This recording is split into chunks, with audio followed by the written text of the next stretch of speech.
दत्तवाड मलिकवाड बंधारा दुसऱ्यांदा पाण्याखाली, वाहतूक ठप्प.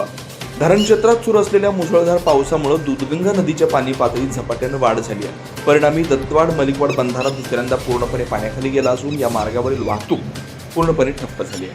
त्यामुळे महाराष्ट्र आणि कर्नाटक या दोन्ही राज्यातील नागरिकांची मोठी गैरसोय झाली. दूधगंगा नदीचा प्रवाह वाढल्यानं बंधाऱ्यावरून मोठ्या प्रमाणात पाणी वाहत आहे. खबरदारीचा उपाय म्हणून प्रशासनानं नागरिकांना बंधाऱ्यावरून प्रवास न करण्याचं आवाहन केलंय. नदीकाठच्या गावातील नागरिकांनी सतर्क राहून प्रशासनाच्या सूचनांचं काटेकोर पालन करावं असंही सांगण्यात आलंय. बंधारा पाण्याखाली गेल्यानं मलिकवाड दत्तवाडसह परिसरातील अनेक गावांचा संपर्क तात्पुरता विस्कळीत झालाय. शेतकरी, विद्यार्थी, व्यापारी, कामगार, दैनंदिन प्रवास करणाऱ्या नागरिकांना पर्यायी मार्गाचा वापर करावा लागतोय. हवामान खात्यानं पुढील काही दिवस मुसळधार पावसाचा इशारा दिल्यानं नदीची पाणी पातळी आणखी वाढण्याची शक्यता आहे. त्यामुळे नागरिकांनी पूरग्रस्त भागात जाणं टाळावं, अफवांवर विश्वास न ठेवता अधिकृत माहितीवर विश्वास ठेवावा असं आवाहन प्रशासनाने केलं. शिवार न्यूजसाठी इसक नदाब, दत्तवाड.